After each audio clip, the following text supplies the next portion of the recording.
sé que ha sido un día bastante complejo en relación a agendas, horarios, revistas y otro tipo de reuniones. Vamos a hacer una actualización de un tema que fue una gran alerta hacia el año 2022-2023, que tenía en esa instancia otro nombre que se llamaba viruela símica, en relación a evitar discriminación a personas afectadas por la enfermedad o grupos específicos de riesgo. Decidió cambiar el nombre a Mpox, es un apócope de monkeypox, su nombre en inglés. ¿Por qué estamos nuevamente, digamos, ante la presencia de un virus que ha circulado durante mucho rato?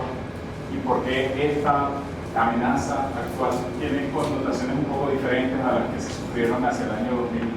2022-23? Digamos que a pesar de que la presencia del virus es bastante conocida, como lo pueden ver, este es el primer momento en el que aparece la tipificación del virus como de viruela símica en ese momento, únicamente en animales de experimentación llevados al Instituto de Copenhague en Dinamarca para probar vacuna de polio. Los animales que se importaron a la semana de estar ahí presentaron una enfermedad eruptiva. Se pensó en algún momento que era algún tipo de viruela, sobre todo porque en ese momento no se encontraba erradicada la viruela, sobre todo la viruela humana, y por microscopía electrónica a través de siembras en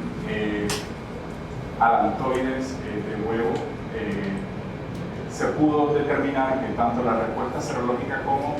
las características electromicrográficas del patógeno eran diferentes, y ahí surge el nombre de viruela símica inicialmente.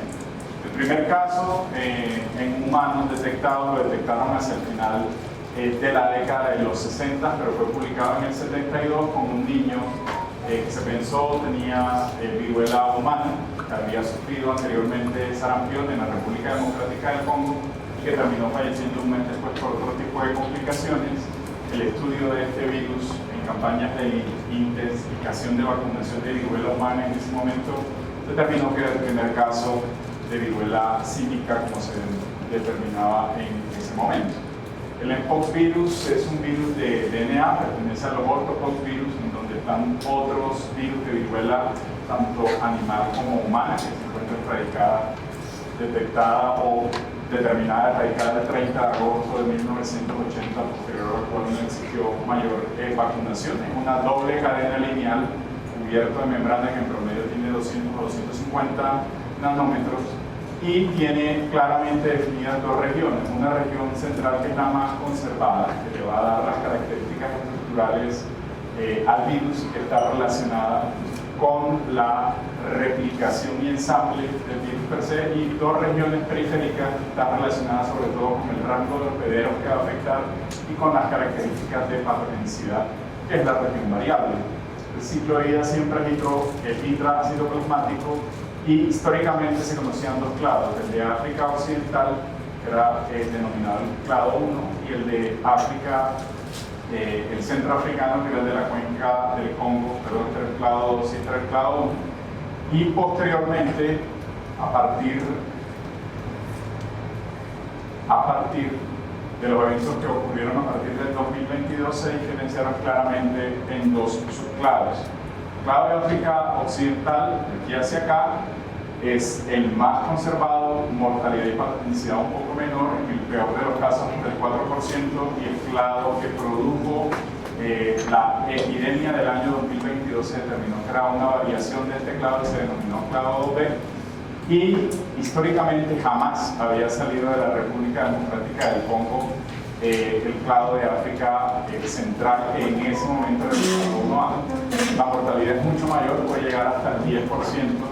con un R0 de 0,8, pero en condiciones de hacinamiento, en muchos casos ambas cosas pueden aumentar, como lo verán en la siguiente diapositiva. Las manifestaciones clínicas que son habituales, básicamente tienen un periodo de incubación que puede ser tan corto como 5 días o tan largo como 3 semanas, 21 días, pero que en promedio está entre 1 y 2 semanas. Arranca con fiebre y un síndrome febril diferenciado similar a una influenza, fiebre, mialgia, fatiga, que en promedio dura 3 días, Y algo muy importante es que siempre acompañan la aparición del cuadro clínico las adenopatías, que habitualmente son múltiples y habitualmente son grandes, tienen en promedio siempre más de 2 centímetros. Eso es algo muy llamativo e importante y que habitualmente tienen ubicación cervical y inguinal y serán de mayor proporción cerca del sitio en el cual existió la inoculación del virus. Luego del periodo febril y la aparición de las genopatías aparece un exantema que es maculopapular en distribución cefalocaudal y centrífuga, habitualmente desde el sitio de inoculación. En el momento en que aparece el exantema, habitualmente el paciente se encuentra afebril o tiene un periodo febril corto o posterior y muy corto, promedio entre 24 y máximo 48 horas, y este periodo en el cual aparece el exantema se considera el periodo infeccioso. La enfermedad puede ser de 2 hasta 4 semanas o tener un curso un poco más prolongado, sobre todo en pacientes inmunocomprometidos, como vamos a ver. Y como complicaciones tiene superinfección más frecuente por bacterias, sobre todo infección de piel y tejido plano en relación a las características de las lesiones cutáneas. Puede producir queratitis o puede producir uveitis anterior, una complicación muy severa que puede producir neumonía, neumonitis y SDA, y casi siempre letal en encefalitis. Algo que se ha determinado en un clado nuevo, y por eso tengo un color diferente, es que pueden aparecer con mayor frecuencia, que era bastante infrecuente en los pacientes que se afectaban con el clado B de la epidemia del 2022, que aparecen úlceras y necrosis en el árbol bronquial y que recientemente se pudo determinar que había transmisión preferentemente sexual por el clado 2B. Una adenopatía cervical de más de 2 centímetros. Las características del brote, que habitualmente es un brote muy monomórfico en el momento en que el paciente consulta. Uno de los diagnósticos diferenciales más importantes son otras ejercicios, incluso varicela. Sin embargo, normalmente en una varicela, en un mismo lugar anatómico, existe la evolución de todas las lesiones. Habitualmente hay máculas, pápulas, vesículas impaginadas, úlceras o pústulas, como pueden ver en estos casos y en otros que les mostraré más adelante de pacientes atendidos acá. Habitualmente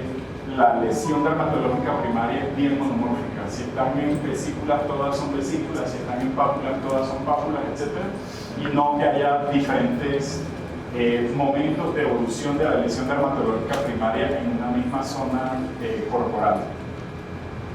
Esta es la evolución de las lesiones. Y esta última lesión que ven acá, que se excava y que tiene un borde negro o necrótico con borde lantado, es típico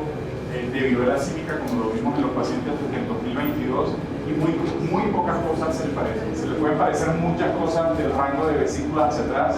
pero este es casi patognomónico en pocos. En los casos iniciales habitualmente se confundieron con enfermedades de transmisión sexual, y los primeros casos que se presentaron en el 2022, sobre todo en Inglaterra, en España, en Italia, en casos en Estados Unidos, fueron confundidos inicialmente con diversas enfermedades de transmisión sexual, herpes, clamidia, linforangioma venéreo, etcétera, etcétera. Y posteriormente se documentaron los primeros casos. Esto hubo un gran problema en cuanto a contención y aislamiento de este tipo de pacientes, porque produjo que se diseminara el proceso infeccioso a nivel mundial. Y nuevos casos diferentes en la medida en que los casos iniciales fueron cada vez mayores. En los pacientes que se encuentran inmunocomprometidos, sobre todo en los pacientes que tienen un TB24 VIH con TOS4 menores a 200, se pueden presentar habitualmente enfermedad extensa, enfermedad muy severa, y digamos que ese grupo de pacientes son los que representan un mayor riesgo de complicaciones. Como les comentaba, estas lesiones son característicamente casi patognomónicas de POX, pero pueden tener otro tipo de complicaciones. Todos estos fueron pacientes con enfermedades severas tratados acá en la institución. La dinámica epidemiológica ha cambiado ostensiblemente desde los primeros casos documentados. Antes eventualmente era una enfermedad, una zoonosis habitualmente, transmitida primero en epizootía a nivel de los bosques, luego en contacto con esos animales, sobre todo niños y adultos que buscaban su comida en esta zona, presentaron los primeros casos, pero a posteriori, sobre todo después del 2022, cuando hubo la epidemia, en pos la dinámica epidemiológica cambió ostensiblemente. En estos casos, la población más afectada fueron hombres homosexuales por redes sexuales. Y digamos que el punto en el cual explotó la epidemia con relación a la liberación de restricción de contacto, sobre todo a posteriori de la pandemia, con algunos festivales musicales y otro tipo de cosas que congregó a personas de muchísimos lugares del mundo en Europa y al regresar a sus países de origen se produjo una diseminación significativa. Y a posteriori de esto y lo que cambia en relación a el nuevo brote, pues sobre todo, digamos, el personal que está más afectado en este momento en la República Democrática del Congo, en Ruanda, en Burundi, etcétera, etcétera, son sobre todo mujeres cisgénero. Ha habido casos de niños también, y hay un caso documentado en Suecia y otro en Pakistán. La gran mayoría de casos al momento de la publicación eran casi 85.000, ahora hay más de 100.000. Estuvo Colombia también aportando casos de manera significativa, como ven acá, así 4.500 casos en total. Y todas estas afecciones estuvieron en relación con la epidemiología molecular, con el clado 2B, que por el tipo de acumulación de esta enzima, que básicamente es un editor de RNA mensajero del virus, se sabe que el linaje B1 y que además ha tenido una transmisión persistente humano-humano aproximadamente desde el 2016. En estas condiciones, recuerden que en el mejor o en el peor de los escenarios, en el clado que tenía una mayor transmisibilidad y patogenicidad, que era el clado 1A en ese momento, el R0 era del 0,8, y en estas circunstancias el número de casos, el R0 de este clado, que era el que se supone tenía una tasa de ataque muchísimo menor, alcanzó 2.4 con una tasa de letalidad por caso relativamente baja del 0,8.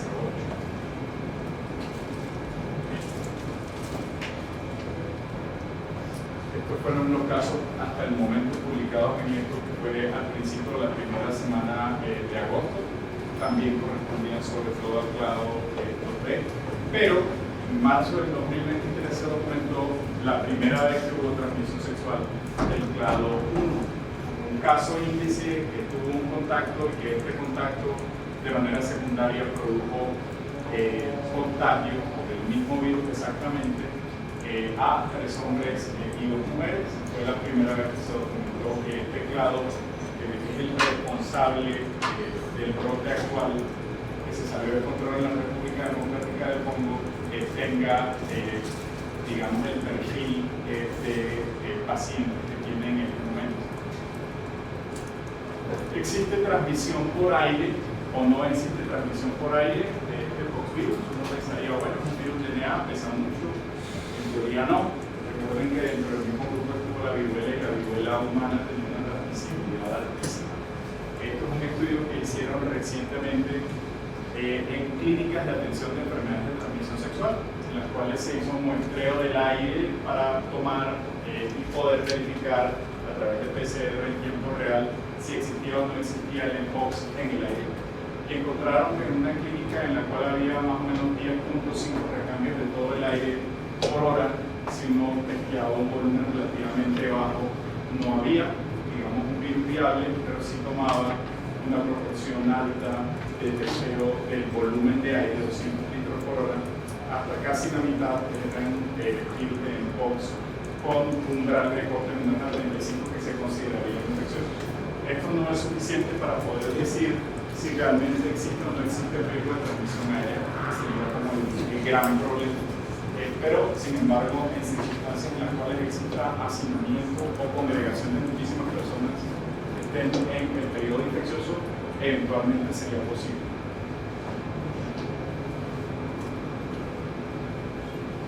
Estos son los datos que tenemos del Instituto Nacional de Salud con este tiempo de actualización. Totales de casos 4.253, solamente activos 2, tasa por habitante en este momento, hospitalizado 34, 0 fallecidos, hombres y mujeres. Esto es tiempo total desde el 2022 hasta julio del 2024. Y en Medellín, del 2023 hacia la fecha 0.21 por 100.000 atenciones con 16 casos reportados y uno confirmado hasta junio del 2024. Ahora, ¿qué sucede y por qué razón, digamos, la epidemiología cambió y por qué generaron una alerta de salud con importancia internacional? Porque habitualmente el clado 1 estaba solamente restringido a la República Democrática del Congo y, digamos, en los últimos 2 meses se ha notado un aumento de casos en esa zona que superaron el número total de casos y muertes de todo el año pasado. 2, que hubo una variación del grado 1, ahora se llama 1B, que es la variante de la cuenca del Congo, y que tiene transmisión preferente por vía sexual de manera predominante. Y más o menos la semana pasada apareció el primer caso en Suecia y hace 3 días apareció el primer caso en Pakistán. Creo que habla de una dinámica de transmisión importante, como un clado que se presume muchísimo más contagioso, más patogénico y que eventualmente poblaciones susceptibles puede generar enfermedades muchísimo más severas. La definición de casos sería fiebre, cefalea intensa, esto es súper importante, linfadenopatía, que recuerden habitualmente son más de 2 centímetros, mialgias, arterias y las lesiones con la presencia del rash, un nexo epidemiológico confirmado probable, tiempo máximo de incubación 21 días. Bueno, las características del caso: exantema, acompañada de fiebre renofágica, mialgias o linfadenopatías o cefalea, con criterios epidemiológicos suficientes. Caso a confirmar por laboratorio, suero o sangre total, hisopado respiratorio o hisopado de lesión de piel. Si hay más de una lesión de piel con características diferentes, todas cada una deben testarse. Se envía al Instituto Nacional de Salud y se hacen pruebas moleculares para confirmar el diagnóstico. Las muestras por infección deben ser tomadas de todas las lesiones que existen en diferentes tipos de evolución clínica en lugares anatómicos idealmente diferentes. Se pueden tomar 2 lesiones del mismo tipo. Si se toman 2 lesiones del mismo tipo, deben depositarse en el mismo tubo y otros incluidos no deben involucrarse dentro del mismo testeo. El monitoreo del caso se puede coordinar con actividades ordinarias si no existe presencia de exantema o si es, por ejemplo, un contacto directo sin que haya desarrollado la sintomatología. El seguimiento se debe hacer durante 21 días y si es sintomático o aparece rash, debe aislarse. No se deben donar pruebas biológicas y realizar el resto de test. Los casos hospitalizados se deben aislar, se deben tener elementos de protección. Hasta este momento, digamos, la historia que existe con respecto a las características del PPE que se debe utilizar en el caso en cuanto a respiradores, no existe certeza de la transmisión aérea. Y si bien es cierto, el N95 sería una de las cosas a utilizar en esos pacientes puntuales, existen datos recogidos retrospectivamente que indican que personas expuestas a casos que son sintomáticos en sitios de tratamiento adecuados pueden no tener un riesgo de transmisión aérea y podrían utilizar otro tipo de transporte, sobre todo tapabocas convencional. Habría que ver si el sitio de tratamiento es ideal o no es. Recomendaciones en lavado de manos y pues mantener el resto de las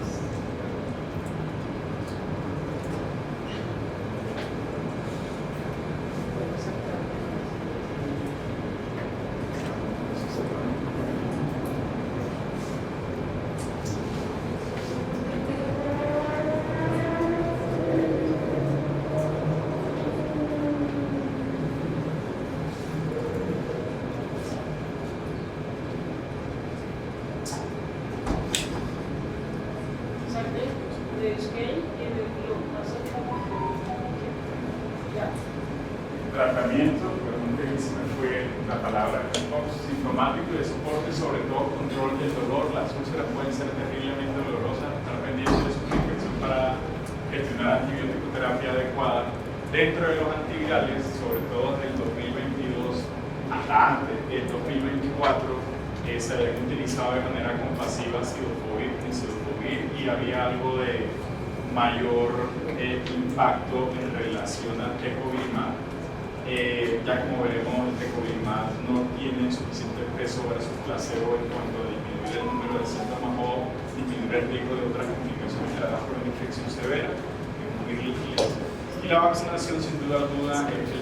la piedra angular del tratamiento. Se puede hacer hasta 12 días precedentes a personas que tienen un riesgo y van a entrar en contacto con personas infecciosas, o hasta 4 días posteriores en el contexto de post-exposición. El antecedente de vacuna de viruela es efectiva hasta en el 85% de los casos y debe de caer durante el tiempo. Tengamos en cuenta que desde 1980 no se aplica más vacuna de viruela y por ende, digamos, sobre todo en la población joven que está afectada en este momento, es poco probable que eso se tenga en cuenta como una posibilidad. En protocolos experimentales, hicieron sobre todo en el hospital de Massachusetts, comenzaron a utilizar en pacientes en el contexto de la epidemia 2022 de COVID-19 para tratar de reducir la progresión de las lesiones y disminuir el riesgo de progresión a otras complicaciones severas de la enfermedad. Pero hace poco, el 15 de agosto, el Instituto Nacional de Salud de Estados Unidos donó Tecovirimat para tratar de paliar la epidemia que se producía en el Congo, en la República Democrática del Congo, pero digamos que versus un placebo no encontró significancia estadística en cuanto a reducción o tiempo de evolución de la enfermedad, y a pesar de que la mortalidad en los pacientes en los que se utilizó fue menor a la mortalidad histórica y actual, no alcanzó significancia estadística. Por ende, en este momento, idealmente lo que se debe gestionar es la posibilidad de tener vacunas en personas que se encuentren en riesgo, como pasó por acá. Existieron históricamente 3 vacunas, una que se utiliza en Japón, otra que se utiliza en Europa y digamos que la de uso reciente y que tiene mayor evidencia en este momento es una vacuna combinada de virus atenuado de viruela humana, de viruela símica, que se encuentra viva pero que genéticamente está modificada para que no exista replicación y por ende se puede utilizar en el personal que se encuentra inmunocomprometido. 2 dosis subcutáneas de 0,5 mililitros, dosis separadas de 4 semanas. Y en el contexto de la pandemia o de la epidemia precedente, en relación a muy poca disponibilidad de la vacuna, se utilizó una estrategia de dosificación intradérmica que era muchísimo menor la proporción, y por cada vial salían 5 dosis y daban 0,1 mililitros dosis separadas de 4 semanas. ¿Qué sucedió con la estrategia de vacunación? En este contexto de la epidemia del 2022 hacia el 2023 se vacunaron digamos, poblaciones con un riesgo mayor de 18 a 49 años en 2 jurisdicciones de Estados Unidos, 309 casos versus 608 controles, y la efectividad, digamos, ponderada de la vacunación con una dosis o de 2 dosis fue significativa, 75.2 para una dosis, hasta el 85, casi 86% para 2 dosis, y se utilizó o 2 dosis intradérmicas o 2 dosis subcutáneas, o una dosis subcutánea y después intradérmica o viceversa en relación de la emergencia. Y el resultado final publicado este año dice que dentro de los pacientes que tenían vacunación completa, es decir, 2 dosis por cualquier vía y por cualquier tipo de combinación, se presentaron solamente en las 27 jurisdicciones, lo que hace que las personas vacunadas tengan un riesgo real de infección ante la exposición cercana de menos del 1%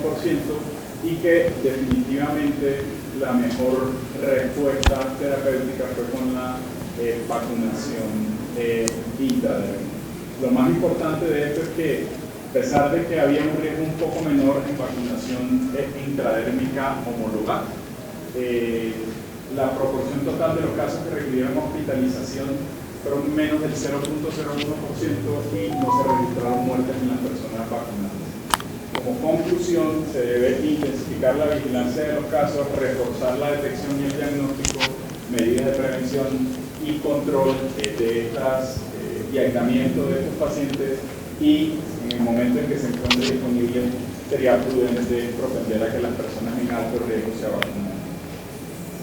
Muchas gracias. ¿Alguna pregunta puntual?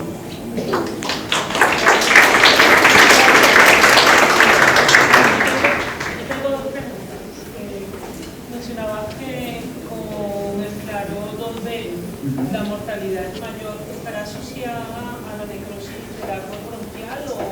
hay otra explicación? Digamos que habitualmente es más patogénico y el resto de las complicaciones se presentan como manifestaciones. La superinfección, incluso las infecciones necrosantes de piel interior blandos, la neumonitis y el compromiso neurológico tiende a ser mayor. Y algo que se ve con más frecuencia en ese clado, que se, digamos, era muy anecdótico, esporádico, aunque aquí tuvimos un caso, era la presencia de granulomas con necrosis del árbol bronquial y perforación. Eso es absolutamente raro en el clado 2 y en el clado 2B, y es supremamente mucho más frecuente, sin que en estos momentos, digamos, exista un porcentaje para poder decir en el tanto por ciento de los pacientes, porque depende de muchas cosas, esa complicación se presenta con más frecuencia. En conclusión, el clado 1 es más patogénico, es más contagioso y tiende a tener mayores complicaciones en personas susceptibles. Eso per se hace que sea más letal. Hay que tener en cuenta también que el grupo de personas en las que se presenta o se está presentando en este momento tienen muchísimas condiciones de falta de acceso a muchas cosas, incluso tratamiento, y que esa mortalidad que tenemos del 3.6% promedio, pero que en algunos brotes ha llegado a ser hasta del 10.2%, pueda ser menor, digamos, en lugares en los cuales se tenga acceso a tratamiento adecuado. Pero per se el clado 1 y el clado 1B, digamos, es más patogénico que el clado 2, sin duda. Y segunda pregunta muy puntual es, en Medellín tenemos acceso a antiviral. Del antiviral no está, ninguno de los antivirales que están acá, digamos, están avalados por el INVIMA para que tengamos acceso para probar. En el que intentamos gestionar el tecovimab a través de la OPS y la Organización Mundial de la Salud, pero no fue posible acceder al tecovimab. Los estudios que existen con cidofovir y trilcidofovir no tienen estudios con más de 7 pacientes, sobre todo porque en todos ellos se ha tenido que hacer suspensión de la administración, en el caso del cidofovir por nefrotoxicidad y en el caso del trilcidofovir por hepatotoxicidad. El más seguro era el tecovimab. El tecovimab se lo inventaron o lo sacaron al mercado y lo usaron en el posible caso de una guerra biológica utilizando viruela porque era activo contra la viruela. Y digamos que como se probó para probar su efectividad en viruela símica inoculada en pacientes, se pensó que era un tratamiento que utilizado en los pacientes que tenían mpox podría reducir el tiempo de evolución de la enfermedad y podría disminuir el riesgo de complicaciones, pero en los casos que se recogieron y publicados hubo 5 en Massachusetts. Estaban recogiendo casos en todos Estados Unidos, pero esa información no se ha publicado y, digamos, aprovechando entre comillas el hecho de que había una epidemia salida de control en la República Democrática del Congo, lo probaron en ese grupo de pacientes y lo que tenemos de la liberación temprana del resultado es que no es efectivo, o sea, no es superior al placebo. O sea, aquí nosotros para manejar a un paciente que no sintomático y complicaciones. No hay, y en este momento, más allá de la vacunación, realmente no existe una estrategia efectiva de manejo para los pacientes con curso complicado. Gracias. Después de haber superado los problemas técnicos, estamos de vuelta. Muchas gracias a todos por participar de este espacio. Fundamentalmente el segundo bloque de nuestra actualización es para que hablemos un poco respecto a qué hacemos nosotros desde vigilancia epidemiológica y cuáles son las actividades que tenemos todos, porque la vigilancia no solamente la realizamos las personas que hacemos la notificación de los casos, sino desde la atención, desde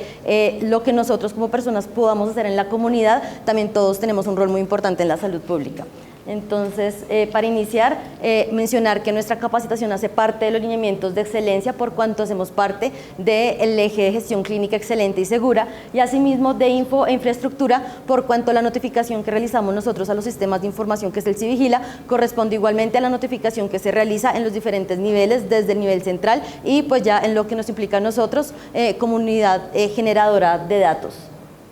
Entonces, contenido, vamos a hablar muy rápidamente de cuáles son las generalidades de monkeypox, asimismo cómo es el comportamiento epidemiológico que hemos tenido tanto a nivel de red como a nivel de Bogotá y de la región de las Américas y por qué se dio la alerta, como mencionó el doctor Carlos, por el aumento de los casos principalmente asociados a mortalidad en la región del Congo. Igualmente vamos a hablar de qué nos dice nuestro protocolo de vigilancia en salud pública desde el Instituto Nacional de Salud,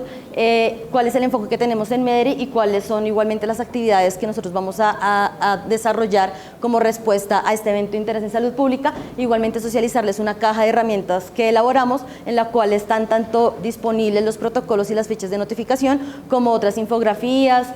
documentos de manejo, evidencia igualmente científica respecto a las medidas de prevención y contención. Entonces mencionar, como les recordaba, desde el 14 de agosto de este año la Organización Mundial de la Salud emitió la alerta del monkeypox por cuanto dado el aumento de casos en República Democrática del Congo se considera una emergencia en salud pública de importancia internacional o ESPI. Igualmente mencionar en cuanto a generalidades del monkeypox, en esto no voy a ahondar por cuanto el doctor Carlos ya nos hizo una exposición bastante amplia y clara respecto a cuáles son las características tanto virológicas como clínicas del evento, pero sí mencionar, como él decía, que la viruela símica es una zoonosis, es decir, que es una enfermedad que inicialmente se transmitía de animales a humanos, pero actualmente también tenemos transmisión de persona a persona, principalmente por el contacto con secreciones respiratorias y con lesiones cutáneas. Igualmente los síntomas comunes más frecuentemente va a ser la erupción, aparición de rash, así como la fiebre, el dolor de garganta, dolor articular y demás, así como la aparición de ganglios linfáticos inflamados, y que asimismo es importante considerar que el monkeypox también tiene una amplia cadena de diagnósticos diferenciales, pasando desde otras enfermedades exantemáticas como la varicela, sarampión, rubeola, que son eventos que también han estado desatendidos y por lo cual desde el Instituto Nacional de Salud y desde las entidades territoriales nos solicitan que nosotros la tengamos en el radar para que interroguemos cuando un paciente tenga un rash, que no solamente puede ser viruela símica, sino que hay otra gama bastante amplia de diferenciales, incluyendo igualmente, por ejemplo, enfermedades no infecciosas como respuestas a medicamentos y respuestas alérgicas y otro tipo de enfermedades que pueden generar manifestaciones cutáneas. Igualmente, como tip, acá les dejamos el QR del comunicado que dio la Organización Mundial de la Salud el pasado 14 de agosto para los que quieran ahondar más y conocer respecto a la alerta. Igualmente, ya haciendo zoom en la región de las Américas, estos datos son dados por la Organización Panamericana de la Salud en el último comunicado que emitieron el pasado 17 de agosto. Ellos mencionan que en el transcurso del 2022, con corte el 17 de agosto, como se mencionaba, se han notificado 63.270 casos, los cuales, como vemos aquí en nuestra curva, realmente la presentación de casos en el 2024 no ha sido con tal intensidad como si vimos en el brote que se presentó en el 2022, como vemos acá la curva, pues realmente el comportamiento al momento no es equiparable con el brote de ese momento. Igualmente la OPS notificaron que de los 59.729 casos de los cuales hay información respecto a sexo y edad, el 80% de las personas afectadas han sido hombres entre los 20 y 40 años y que de estos igualmente tenemos unos 777 casos que se presentaron en menores de 18 años en 15 países de la región de las Américas. Acá un datico ahí, sobre todo para dejarlo anecdóticamente, mencionarles que en Colombia actualmente somos el 5º lugar en la notificación de casos de monkeypox a nivel de las Américas, con un total de 111 casos, y asimismo que la vigilancia genómica que se realiza de los aislamientos de monkeypox identificó el clado 2B en todos los casos analizados, el cual sigue siendo el único clado detectado hasta la región en las Américas, y esto igualmente se relaciona con lo que se ha difundido tanto a nivel institucional como en muchos medios de comunicación, de que al momento el clado, que es el que ha generado mayor virulencia y letalidad en África, al momento no está circulando en la región.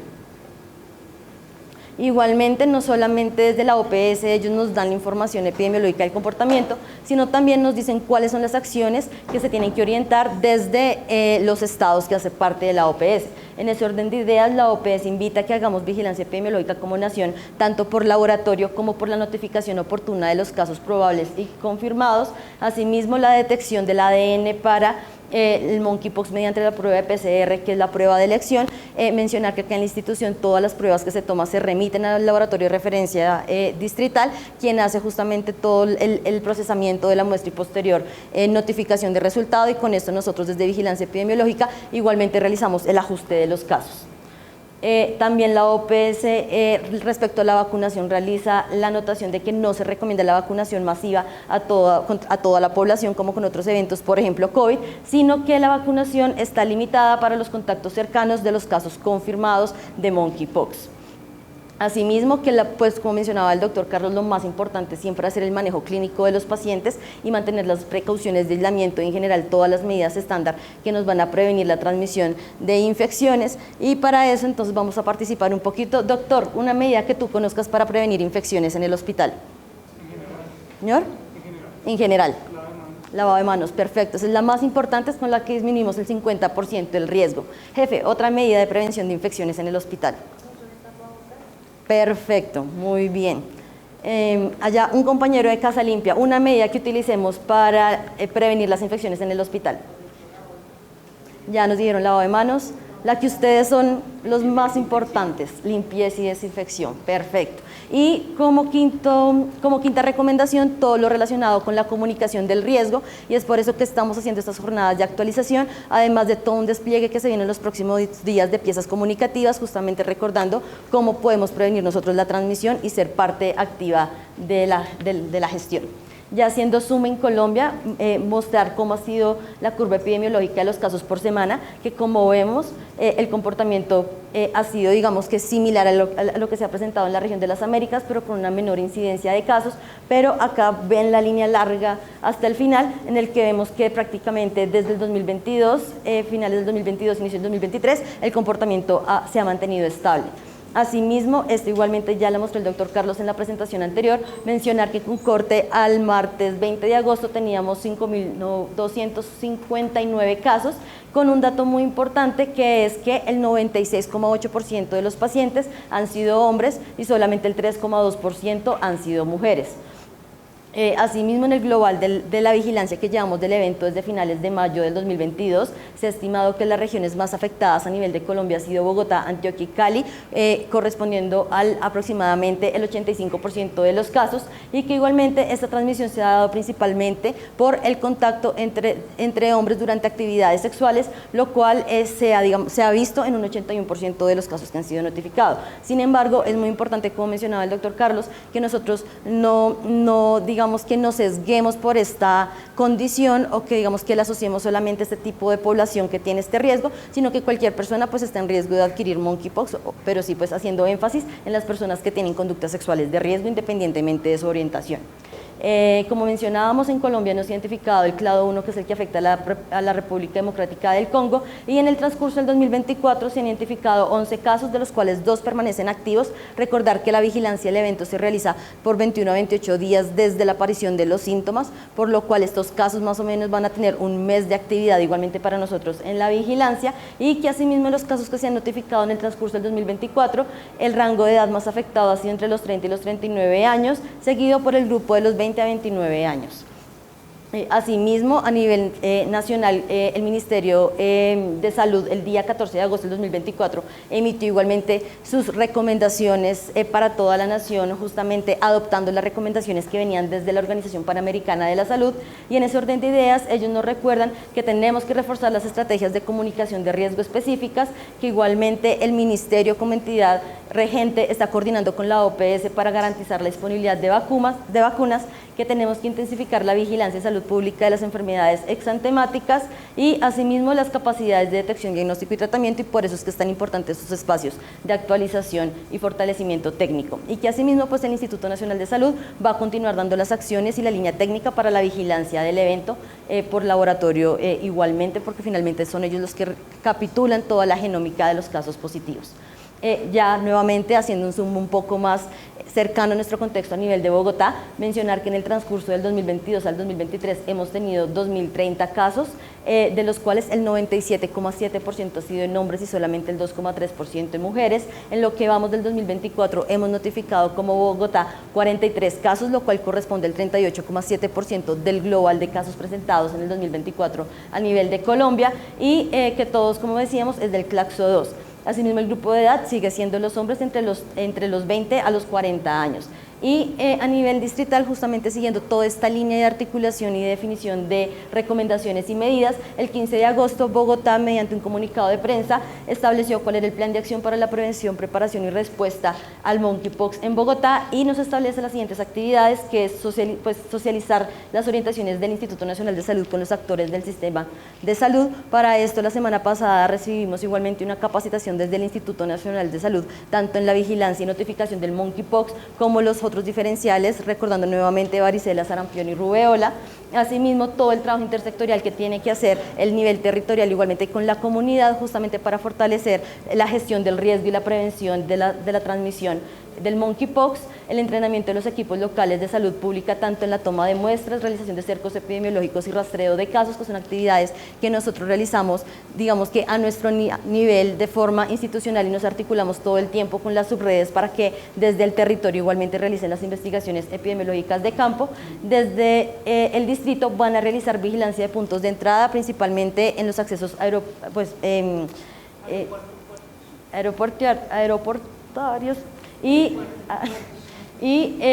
nuevamente hacen mucho énfasis en la comunicación del riesgo.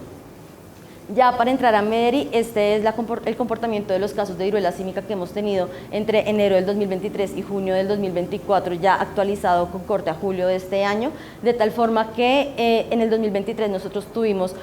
un total de 16 casos notificados, de los cuales 15 quedaron como sospechosos y solamente uno fue confirmado por laboratorio, y esto nos dio una incidencia de 0,21 casos por cada 100.000 atenciones. Recordar, acá me devuelvo un poquito, que en Bogotá nuestra tasa está en 3,93 por 100.000 habitantes, y que a nivel de Colombia estamos en 8,25 infecciones por 100.000 habitantes. Entonces, retomando nuestra tasa de Bogotá, 3,93, para el 2023 determinamos que estábamos en 0,21, y en lo que llevamos del primer semestre del 2024 sí nos dimos cuenta que hay un aumento bastante importante de la incidencia, pasando a 4,42 casos por 100.000 atenciones, pero como vemos se relaciona mucho con el comportamiento que hemos tenido a nivel de distrital, cerca al 4, y asimismo al realizar la caracterización nos damos cuenta que hemos tenido 10 casos notificados como sospechosos, pero sí tuvimos ya a la fecha 5 casos confirmados, a diferencia del año pasado, que solamente fue un caso confirmado por laboratorio. Y durante este siguiente mes de julio, posterior al primer semestre del 2024, igualmente tuvimos la notificación de un caso que igualmente fue confirmado como positivo. En general, esto que nos dice que nosotros de todos los casos que tenemos en Bogotá, nosotros hemos notificado el 14% del global. Eso significa, pues con toda la cantidad de población que hay de instituciones, nosotros somos una carga bastante importante en la identificación oportuna y notificación de estos casos. Igualmente, como otros datos importantes, nuevamente de los casos que hemos notificado confirmados, el 100% han sido en hombres, y el promedio de edad también está en los 34,8 años. Ya para hablar del protocolo de vigilancia, entonces acá les dejamos nuestro pantallazo del protocolo. Mencionar que el protocolo está disponible en la página oficial del Instituto Nacional de Salud, y asimismo a nivel institucional nosotros tenemos todos los protocolos disponibles en Almera. El código del protocolo para monkeypox es el DEIB 143, y ahí van a encontrar tanto el protocolo como la ficha de notificación, y asimismo el equipo de vigilancia en salud pública siempre estamos dispuestos a presentar la asesoría que se requiera, tanto en definir si el paciente tiene indicación de notificación o no, como en disponer de las herramientas que se requieran para realizar la notificación. Entonces, muy rápidamente vamos a hablar de características de virus y estado del arte según lo que nos menciona el protocolo, las definiciones operativas de caso, las estrategias de vigilancia y la responsabilidad por niveles, y las orientaciones para la acción. Acá les dejo como un breve resumen de por qué es importante nosotros realizar la vigilancia del monkeypox dentro de nuestras actividades como prestadores de servicios de salud. Entonces, para empezar con las características del virus y del estado del arte, como mencionó el doctor Carlos, pues el monkeypox es generado por un virus que es perteneciente a la familia de los ortopoxivirus, que hace parte de la familia de los Poxviridae. Asimismo, el modo de transmisión, como se mencionó, puede ser de forma de animales a humanos o entre humanos, principalmente por el contacto con los exudados de las lesiones y secreciones respiratorias. El periodo de incubación es de 5 a 21 días. Asimismo, el periodo de transmisibilidad es de 1 a 5 días, generalmente 5 días antes del comienzo del brote o el exantema. Igualmente mencionar por último que toda persona que no haya enfermado previamente por el virus de la viruela tiene riesgo de infectarse, entonces pese a que la transmisión es mucho más alta en las personas que tienen conductas de riesgo, pues todos de una u otra forma estamos en riesgo y mucho más ante la prestación de atención en salud de pacientes positivos o con sospecha.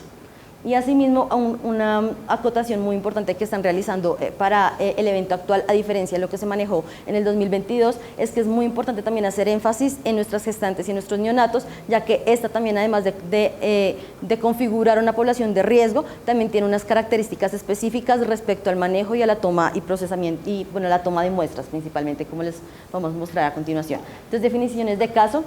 probable que es todo caso que tenga, que cumpla criterios clínicos y además uno de los criterios epidemiológicos que se mencionan en el protocolo. Y pues los confirmados por laboratorio van a ser aquellos que tengan evidentemente pues la PCR positiva una vez tengamos resultado desde el laboratorio distrital, que es nuestro laboratorio de referencia. También nosotros, además, digamos, de los casos, la confirmación de los casos probables, también nosotros hacemos una revisión si los casos son importados, son relacionados con importación o si son de fuentes desconocidas o relacionados con fuentes desconocidas. De los casos que hemos presentado en Mederi todos fueron categorizados como fuente desconocida. Esto significa que el paciente no tenía clara cuál era la posible fuente de la cual contrajo la infección. Y asimismo nosotros también hacemos una vigilancia no solamente de los casos, sino también de las mortalidades, sean confirmadas por laboratorio, confirmadas por clínicas o descartadas, que en las mortalidades descartadas son en las que pues finalmente no se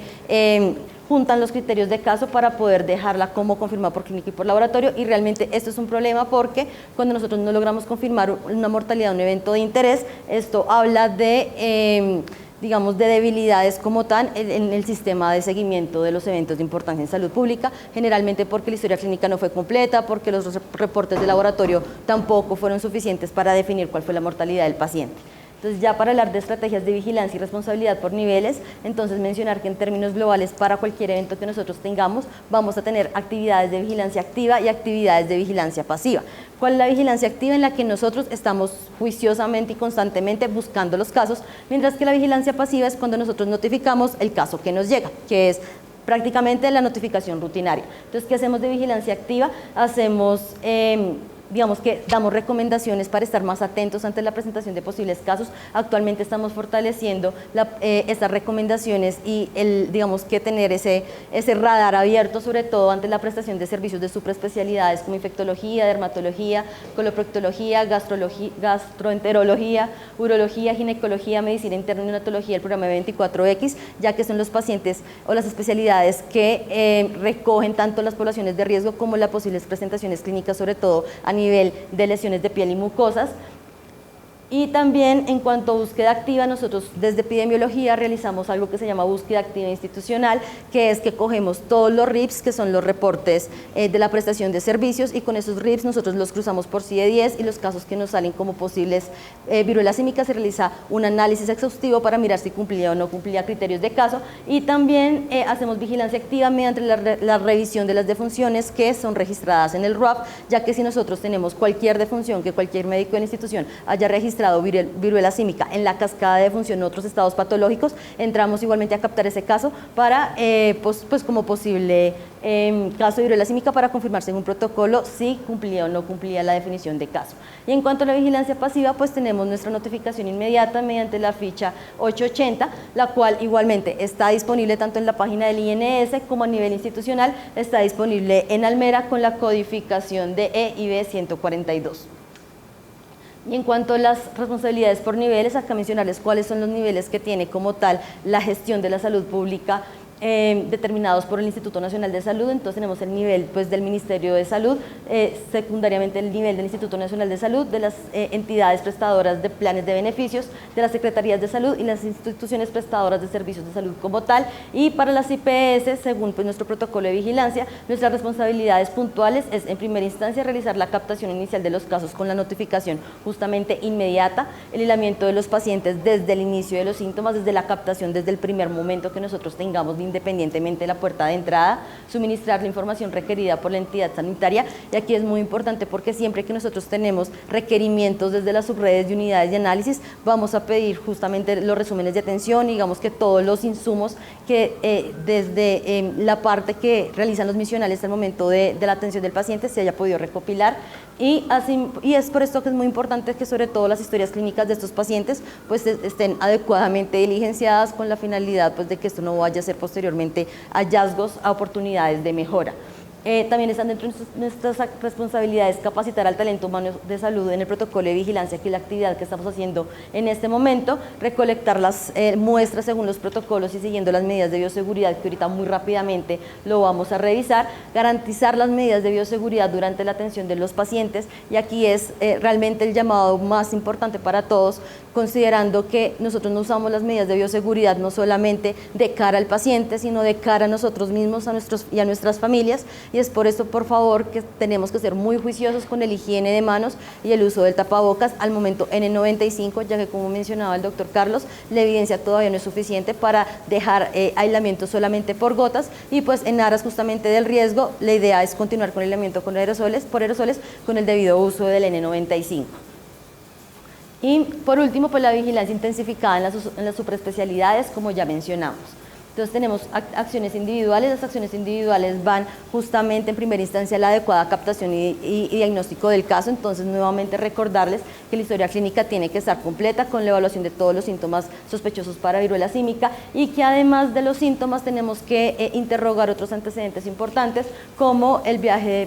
si el paciente ha tenido viajes en los últimos 21 días, si ha tenido contactos con animales, si ha tenido contactos estrechos con personas procedentes del exterior o que ya tengan viruela símica como confirmada o probable. Igualmente interrogar las conductas de riesgo sexual como personas que tienen nuevos contactos sexuales o múltiples contactos. Asimismo, como decía el doctor Carlos, muy importante y que es algo que uno generalmente no tiene tan en el radar, la asistencia a eventos masivos y eventos sociales. Nuevamente recordar, además del aislamiento, recolección de muestras y demás, la importancia de la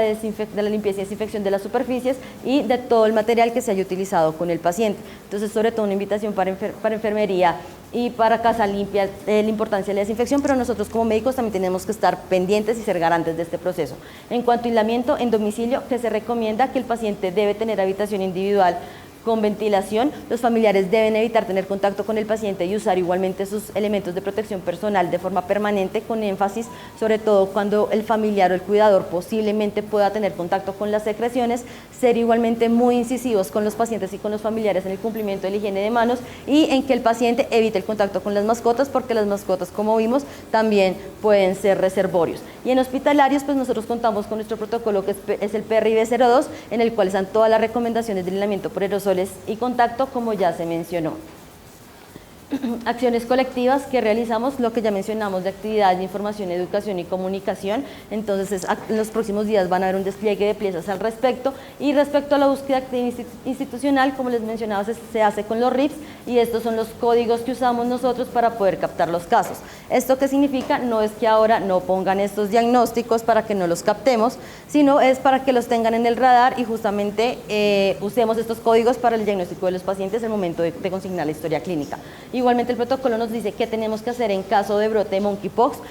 considerando como brote de monkeypox cuando tengamos un primer caso a nivel comunitario, y el cierre de este brote se hace después de 28 días del inicio de los síntomas, cuando tengamos un nuevo caso posterior al cierre de un evento de brote que hayamos tenido previamente, y en comunidades cerradas o confiscadas, que generalmente son personas que están bajo protección estatal, sea en hogares del bienestar familiar o bajo manejo penitenciario. En ellos el brote se cierra a los 42 días de la presencia del último caso. Igualmente, en cuanto a acciones de laboratorio, el protocolo nos da la línea técnica respecto a cómo obtenemos las muestras, cómo tenemos que hacer la conservación, embalaje y transporte, y posteriormente el análisis de resultados. Y al respecto mencionar que en cuanto a la obtención de muestras, siempre tenemos que recolectar el exudado de las vesículas, frotis de lesiones cutáneas, raspado, recolección de costras y paralelamente hisopado orofaringio. Son los dos tipos de muestras mínimas que debemos tener en un paciente con monkeypox. Asimismo, no se recomienda la toma de muestras en pacientes que no tienen lesiones o están asintomáticos. ¿Esto por qué? Porque muchas veces cuando tenemos casos sospechosos o contactos estrechos también existe la duda razonable si hay que tomar muestras o no, pero pues si no hay muestras, pues si no hay lesiones, no hay muestra que tomar, por decirlo de alguna forma. Igualmente la recolección de la muestra tiene que hacerse 3 a 4 días posterior al inicio de los síntomas. Hay que tomar la mayor cantidad de muestra posible con la finalidad pues, de tener insumo para el laboratorio. Y asimismo cuando se recolecta muestra orofaringia, si se observan lesiones orales, además del hisopado, debe realizarse el frotis pertinente. Y para la toma de las muestras está el documento de recomendaciones del Instituto Nacional de Salud, que igualmente lo vamos a dejar disponible en nuestra caja de herramientas. A nivel institucional, tenemos nuestro protocolo de toma de muestras, que es el MLab 02, en el cual hace especificidad de tanto el kit que nosotros a nivel institucional tenemos ya,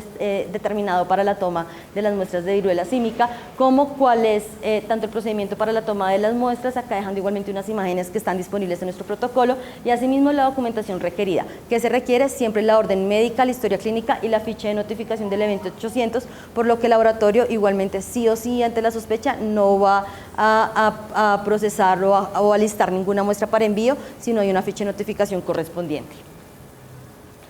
Igualmente tenemos otras características en caso de que requiramos toma de muestras por patología, cuando son muertes posiblemente por monkeypox, las cuales que hay que enviar tanto al laboratorio de patología como al laboratorio de virología. Estas muestras de necropsia para patología tenemos nosotros que tener las listas en Formulal 10, y cuando son muestras para virología se alistan en solución salina al 0,85%. También en la última actualización que realizaron unas características específicas para una ampliación de las muestras que se toman en el caso de gestantes, y asimismo unas especificaciones para la obtención de muestras en el caso de neonatos, hijos de gestantes con caso probable o confirmado de viruela símica. Igualmente mencionar que en el caso sobre todo de los neonatos hay que realizar seguimiento a 21 días para que en caso de que el neonato presente lesiones realizar pues, la toma de muestras correspondientes. ¿Qué hacemos en Mederi? Esta algoritmo es un poquito complejo, pero justamente es para mostrarles que a nosotros a nivel institucional tenemos ya establecidas nuestras rutas de atención, tanto para pacientes que llegan por urgencias como para pacientes que llegan por consulta externa. Entonces la invitación es a que la revisemos. Fundamentalmente todo esto se resume en que tenemos que hacer un adecuado abordaje del caso, con un adecuado diligenciamiento de los signos vitales, de la interrogación justamente de los síntomas y antecedentes epidemiológicos de importancia, y posterior a esto pues realizar la ficha de notificación para que nosotros realicemos la gestión correspondiente en el CIVIGILA. Y acá les dejamos este QR si lo quieren escanear, donde está disponible la caja de herramientas que hemos dispuesto para todos, donde están tanto los protocolos de salud pública como las recomendaciones de manejo y prevención, los comunicados que se han emitido a nivel territorial, tanto por la Secretaría, Ministerio y OPS, infografías que hemos ido recopilando tanto de lo que hemos tenido disponibilidad desde el nivel territorial como lo que vamos a empezar a generar a nivel institucional, y los documentos institucionales que dan la respuesta a lo que nosotros como institución tenemos que realizar para el monkeypox. Bueno, ¿qué debemos hacer? Ya para terminar, solamente voy a mencionarles lo que está al lado izquierdo. Fundamentalmente este es como nuestro matriz global del plan de acción, el cual recopila tanto las acciones que están determinadas por el protocolo del Instituto Nacional de Salud, como las demás recomendaciones que se han determinado tanto por el Instituto como por la Organización Panamericana de la Salud y la Secretaría, en cuanto que tenemos que fortalecer ante un posible aumento de casos o digamos que en el contexto en el que nosotros como institución o como distrito estemos evidentemente presentando un brote. ¿Qué tenemos que hacer? Realizar la captación inicial de los casos probables. Para esto tenemos nuestros rutas de atención, y asimismo tenemos el lineamiento para el abordaje de casos y recomendaciones salido por MinSalud en el 2022, realizar la notificación inmediata de los casos, el aislamiento por aerosoles y contacto, suministrar la información que se requiera, capacitar al personal como se mencionó, la recolección de muestras con las particularidades que tiene el protocolo, asegurar el debido transporte de muestras, para lo cual también nosotros tenemos toda nuestra documentación y se estipula digamos cómo hay que realizar este transporte si la muestra se tomó antes o posterior a las 48 horas del envío, garantizar las medidas de bioseguridad, y otro punto muy importante es profundizar en la atención integral de VIH y sífilis. Entonces la invitación es que todo paciente que tengamos sospecha de monkeypox, por favor le hagamos pruebas para VIH y pruebas para sífilis, como mínimo, además de las otras exantemáticas que ya les mencioné que tenemos que interrogar. Normalmente en los servicios donde los molestamos por el higiene de manos, el uso del tapabocas, con la consideración de que nosotros lo hacemos con toda, digamos que uno, pues porque es nuestra labor, sabemos que vigilar no es una labor muy bonita, pero esperamos asimismo que todos dentro de lo posible hagan caso y asimismo sean también actores del cambio y nos ayuden a fortalecer el cumplimiento de las medidas en los servicios. Igualmente en las poblaciones de mayor riesgo recomendar el uso permanente de preservativos durante la actividad sexual y ya lo que mencionamos respecto a la comunicación y prevención, principalmente en las poblaciones de riesgo.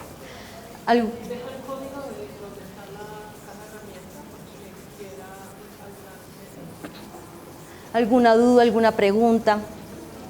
Igual, como les mencionaba, el equipo de salud pública siempre está a la mano para todas las preguntas y para la orientación técnica que requieran. Gracias a todos.